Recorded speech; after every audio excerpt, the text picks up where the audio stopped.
Selamat sore para netizen dimanapun kita berada. Salam inspirasi bagi kita semua. Menarik begitu kan ya. Dalam beberapa catatan mata Najwa ya yang diselenggarakan oleh Najwa Shihab ya. Ada 7 strategi katanya begitu ya. Ganjar wujudkan Indonesia emas ya. Salah satunya buat kemiskinan ekstrim jadi nol. Siapa yang nggak ketawa begitu kan? Saya bacanya judulnya aja sudah ketawa begitu kan ya.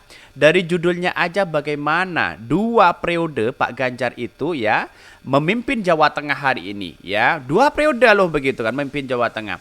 Apakah kemiskinan ekstrim itu semakin ada atau semakin tinggi begitu kan? Ya jawabannya pasti ada di teman-teman begitu ya. Realitas dan perkembangan Pak Ganjar selama ini, ya kalau kita lihat sebagai seorang pemimpin di situ begitu, yang dianggap sebagai pencitraannya luar biasa begitu, hanya sebuah konten begitu ya. Bahkan diakui oleh Pak Trimedia bahwa apa sih prestasi Pak Ganjar ya selain main medsos, katanya begitu ya. Lihat saja angka kemiskinan ekstrim di Jawa Tengah. Memimpin Jawa Tengah sudah ada kemiskinan ekstrim, apalagi memimpin bangsa kita begitu kan. Katanya janjinya nol ya, jadi nol begitu. Saya kira ngibulnya luar biasa begitu kan. Ya, mengapa saya mengatakan seperti itu? Lihat saja ya narasi-narasi mereka begitu ya.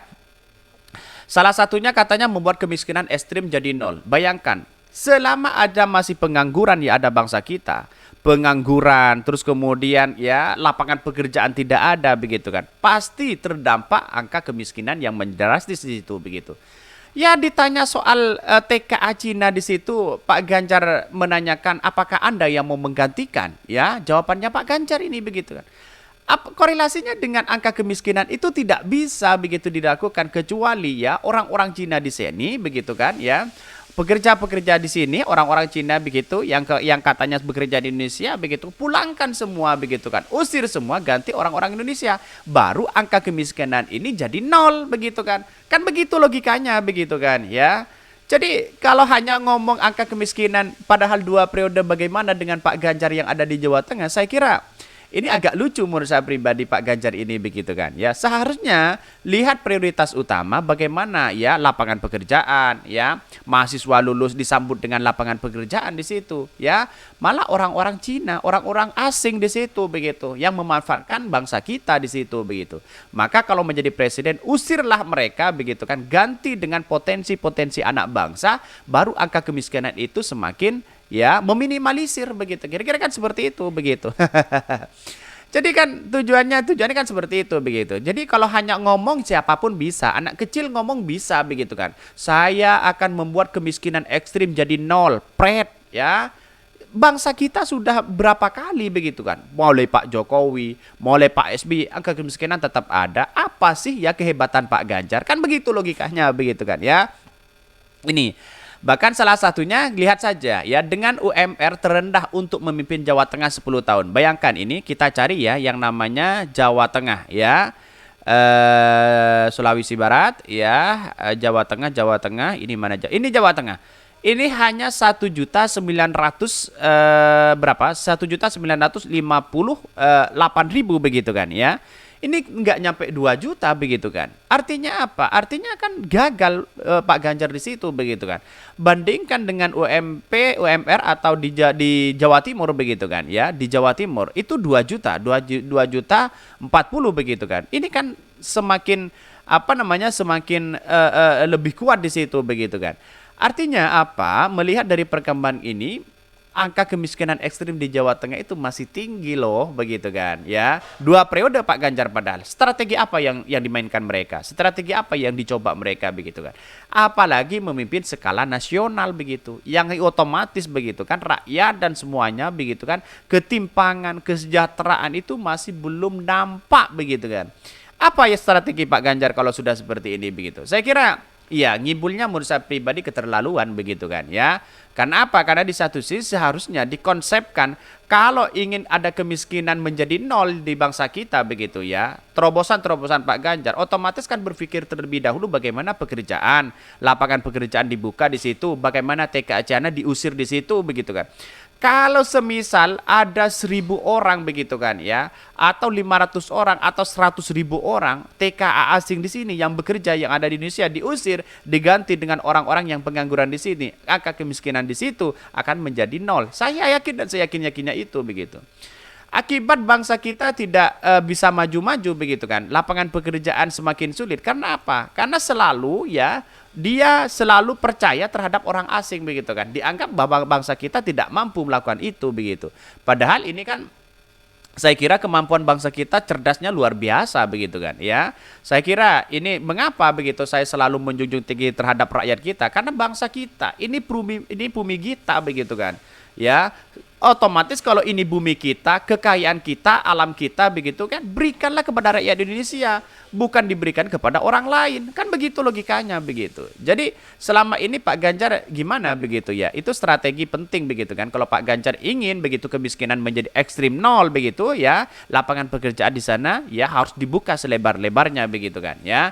Ya, bagaimana caranya? Kan sekarang banyak begitu. Ada media sosial begitu kan ya. Buatlah program media sosial di situ begitu ya, untuk misalnya begitu ya. Bagi rakyat atau rumah tangga begitu kan, ibu rumah tangga, berikanlah di situ bekerja sama dengan media-media sosial. Artinya apa? TikTok, Shopee di situ begitu banyak begitu kan ya. Masyarakat disuruh jualan di situ begitu kan. Berikan lapangan pekerjaan, UMKM dilibatkan di situ. Baru berbicara tentang kemiskinan ekstrim. Selama ini belum dilakukan tidak bisa begitu kan ya. Karena yang menjadi permasalahan dan problem besar TKA ini begitu, TKA asing ini begitu ya. Bahkan ini ya, bakal calon presiden baca pres Ganjar Pranowo mengatakan perlu banyak yang dilakukan untuk mewujudkan Indonesia Emas. Ganjar menyebutkan ada 7 strategi mewujudkan Indonesia Emas begitu kan ya. Tidak perlu strategi-strategian, ada 7 kek, mau ada 100 kek, mau ada 50 kek, strategi apapun itu tidak bisa berkembang bangsa kita selama bangsa kita menerima ya orang-orang asing begitu ya, atau orang-orang yang bisa bekerja di Indonesia. Tidak bisa itu begitu ya. Apakah meragukan kelemahan kerendahan atau bangsa kita atau rakyat kita begitu kan ya. Bahkan selain itu Ganjar menyebutkan strategi mesti dilakukan adalah memperkuat jaringan pengaman sosial ya.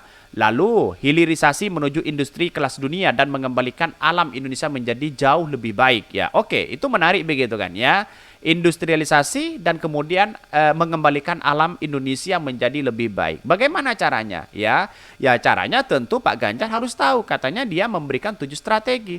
Bagi saya ada hanya 1 strategi loh begitu kan, untuk ya kemakmuran atau angka kemiskinan menjadi nol atau setidaknya meminimalisir lah begitu kan ya. Satunya strategi betul bagi Pak Ganjar. Ini kan semoga saja ini konten didengarkan oleh Pak Ganjar. Satu saja begitu kan. Usirlah mereka, orang-orang asing yang bekerja di Indonesia begitu kan, orang-orang yang tidak punya kemampuan begitu kan. Didiklah bangsa kita begitu, berikanlah kepada rakyat Indonesia begitu kan ya. Dari segi apapun, maka akan kemiskinan seperti itu begitu. Kalau berbicara tentang alam, bumi begitu, kesejahteraan, keadilan dan sebagainya begitu benar-benar diterapkan, maka ini akan menjadi kesejahteraan bangsa kita. Kenapa Indonesia tidak bisa sejahtera?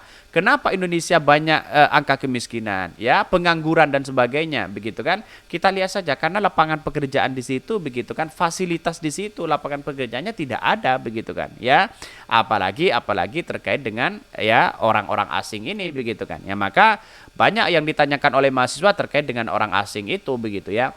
Untuk mencapai hal tersebut Ganjar mengatakan diperlukan 3 pondasi, yaitu digitalisasi dalam pemerintah, membasmi korupsi dan ya melipat gandakan anggaran negara untuk mewujudkan pelayanan yang berkualitas ya. Kalau itu aja Pak Ganjar yang dia lakukan begitu tidak efektif sama sekali begitu ya. Karena apa? Karena di satu sisi ya, baik dari pelayanan apapun begitu, strategi apapun begitu kan. Karena birokrasinya yang bermain di situ begitu kan. Salah satu contoh misalnya terkait dengan korupsi. Ya di birokrasi itu sangat banyak yang melakukan tindakan korupsi begitu kan ya. Tapi kita lihat saja di situ begitu. Kalau kebijakannya hanya itu aja tidak bisa. Bagaimana caranya? Harus memperkuat, kata Anies Baswedan, harus memperkuat hukum kita begitu kan.